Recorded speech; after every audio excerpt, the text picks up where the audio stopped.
नमस्कार, नवराज न्यूज में आपका स्वागत है। नगर परिषद कालका चुनाव में प्रधान पद का चुनाव लड़े और वरिष्ठ कांग्रेस नेता विजय बंसल ने चुनावी परिणाम घोषित होने के बाद आज प्रेस वार्ता में कहा कि इन चुनावों में लोकतंत्र की हत्या हुई है, तो वही सरेआम नशा शराब पैसों के प्रचलन ने वोटर को गुमराह किया है। विजय बंसल ने कहा कि लोकतंत्र में जीत और हार होती है।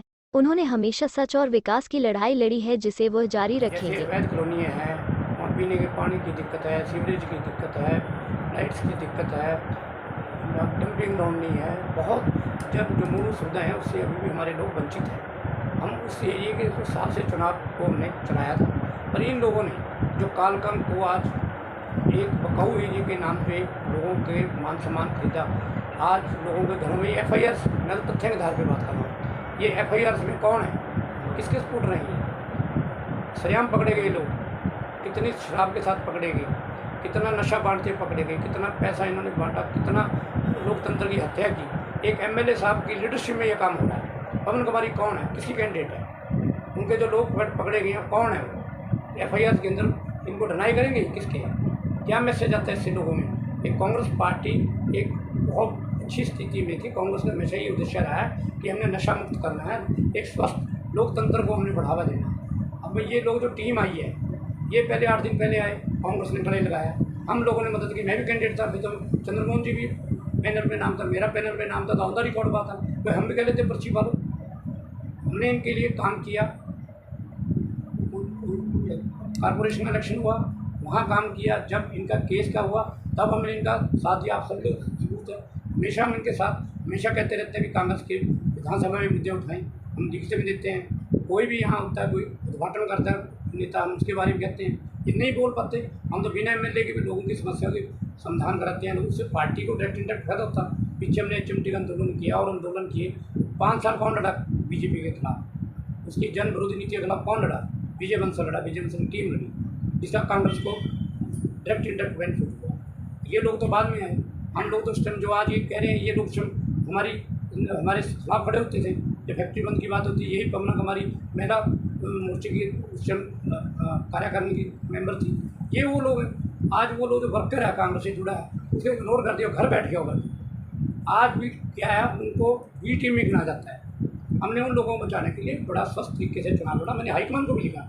जब हाईकमान ने हरियाणा में फैसला किया, किसी भी MLA ने ओपन सपोर्ट नहीं की किसी भी कैंडिडेट की पूरे हरियाणा में। एक अपना कालका में एकमात्र क्षेत्र ऐसा है जो ये लोग कांग्रेस एक सिस्टम है, कांग्रेस में कोई क्षेत्रीय पार्टी नहीं है। हाईकमान से सिस्टम में कमेटी बनती है। हाईकमान की कमेटी ने फैसला कर दिया कि चुनाव सिंबल में नहीं होगा, तो उसमें तो नेताओं को डायरेक्ट नहीं आना चाहिए था, लेख तौर पर करना चाहिए था चुनाव। बंसल साहब, आप क्षेत्र की लड़ाई लड़ते हैं और समाज सेवा करते हैं, तो अब भी आप उसी प्रकार से लोगों के बीच में जाएंगे, उसी प्रकार से सेवा करेंगे? बिल्कुल मैडम, मुझे 5000 के लगभग लोगों ने वोट पाई है। मैं अपने समर्थक होगा, और जो बुद्धिमान मैं समझता हूँ, जो निष्पक्ष लोग हैं, ईमानदार लोग हैं, जिन्हें वोट है, उनका मैं धन्यवाद करता हूँ। और मैं तो पहले भी चुनाव मेरे लिए कोई मैटर है, मैं तो पहले से हल्के की लड़ाई अब भी लड़ूंगा। और जो लोगों ने मुझे वोट पाई है नहीं पाई, उनके प्रति मैं जवाब दूँ। अपने क्षेत्र में अन्याय नहीं होने दूँगा, विकास के लिए हमेशा सहयोग भी करूँगा, अपनी लड़ाई भी लड़ता रहूँगा। अब उसी तरह से मैंने तो आज से नए बड़े चुनाव की तैयारी के लिए हमने तो आज से तैयारी कर दी है। उधर हम तो उसी दिन से शुरू कर देते हैं, लड़ाई लड़ेंगे, हाईकमान को भी सारी बात बताएंगे और लोगों को जोड़ेंगे, लोगों के बीच में जाएंगे, संगठन को मजबूत करेंगे, जो अपनी कमियां उनको पे गौर करेंगे और उनको दूर करने का प्रयास करेंगे। जो इस चुनाव में रह गई है, जो लोगों में हमारे और हैं, उनको और अच्छे ढंग से मजबूती के साथ फिर दुआ से फिर मैं ना लोगों विधानसभा चुनाव विधानसभा तो देखेंगे हाईकमान का क्या होता है, लड़ाई लड़ेंगे। मैं तो 2009 में भी चुनाव लड़ा, मेरे के लिए कोई दिक्कत नहीं, पार्टी जैसा आदेश करेगी।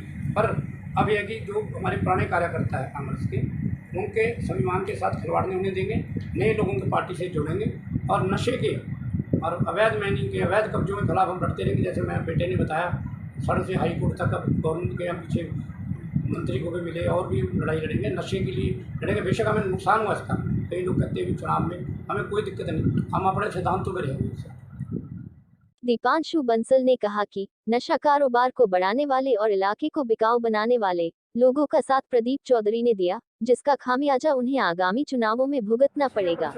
पैसे का प्रचलन इतना बढ़ गया कि जिस हम कालका पिंजौर को नशा मुक्त बनाने की बात कर रहे हैं, सड़क से लेकर कोर्ट तक लड़ाई लड़ रहे हैं, समय समय पर आवाज़ उठा रहे हैं, उसको कई लोगों ने हर घर तक, चाहे शराब की बात रही हो, चाहे पैसों की बात रही हो, चाहे हर प्रकार के नशे बेचने की बात रही हो, उस प्रकार इस इलाके को नशे मुक्त की बजाय नशा ज़्यादा करने वाला काम करने का काम किया। इन चुनावों के अंदर अलग अलग उम्मीदवार थे, कई बिंदुओं पर आज आपसे बात करेंगे।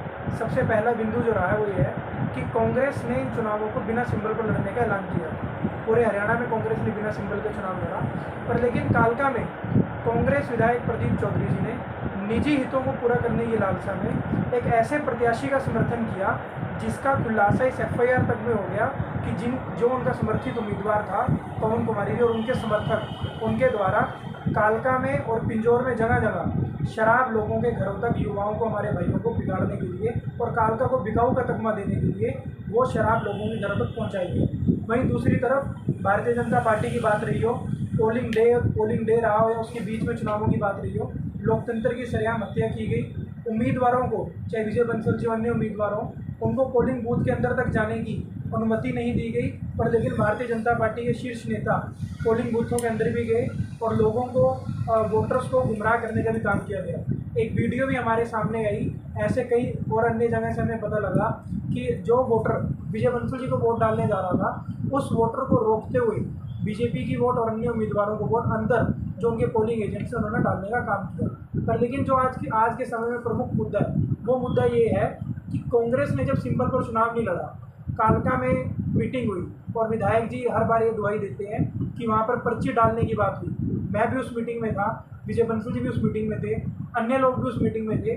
जब पर्ची डालने की बात आई तो तब सिर्फ ये बात हुई कि आप एक पैरामीटर सेट कीजिए, पर्ची डालना, अगर पर्ची डालने की बात हो 2024 के भी चुनाव है, आप 2024 की पर्ची भी आज ही डाल दो।